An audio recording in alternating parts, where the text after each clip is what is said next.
Хитрая плесунья. Однажды пришел старик из лесу домой, веселый и довольный.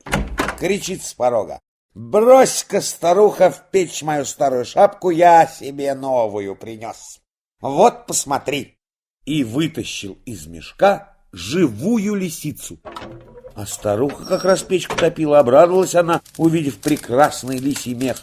Взяла старую мужнину шапку и бросила в огонь. Сел старик точить нож, а сам говорит лисе: «Спляши нам, лисичка-сестричка, повесели нас со старухой». Бедная лисичка глядит на нож, на старика, на старуху, сидит ни жива, ни мертва. В окошко выглянула, а там дорожка в поле вьется, а за полем зеленая полоска леса. Вот бы туда убежать, да только как?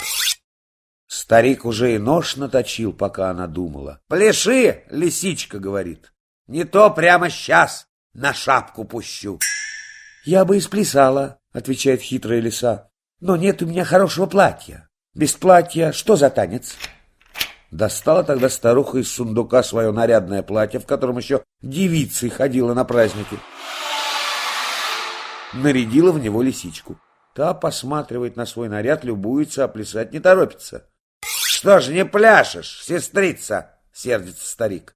«Я бы сплясала, — отвечает плутовка, — да нет у меня хушпу на голове». Надели тогда старик со старухой на голову лисы хушпу. Да только она и теперь на украшение смотрит, а плясать не пляшет. Тогда старик со старухой в один голос уже закричали: «Хватит любоваться! Лиса, пляши! Почему не пляшешь, лиса, пляши?» «Разве вы не видите? — снова капризничает лесная кокетка. — У меня на шее маниста нет». Старуха и манисто свое лисоньки на шею повесила. Не пляшет лиса, надо бы еще браслеты. Только когда и браслеты на нее надели, вышла лисица на середину избы, встала на задние лапки, красивая да веселая. Достал старик гусли, заиграл, рыжая в пляс пустилась. Сначала тихо, медленно прошла по кругу, потом все быстрее и быстрее. Только нарядное платье мелькает, да хушпу с манистом позванивают. Тут старуха и про печку свою забыла, и про мужнину шапку, глядит на лисий танец, в ладоши хлопает. «Ходи, ходи веселей, лисичка-сестричка!» Радуется старик, подбадривает плесунью, да и сам уж готов вместе с ней в пляс пуститься. Каких только танцев не плясала лиса, чего только не выделывала, какие веселые колена не выкидывала. Глядят на нее старик со старухой, не наглядятся. А плесунья лапкой утирается, жарко ей стало. Она и говорит: «Хочу, чтоб дверь открыта была, и окно растворите, мне воздуха мало».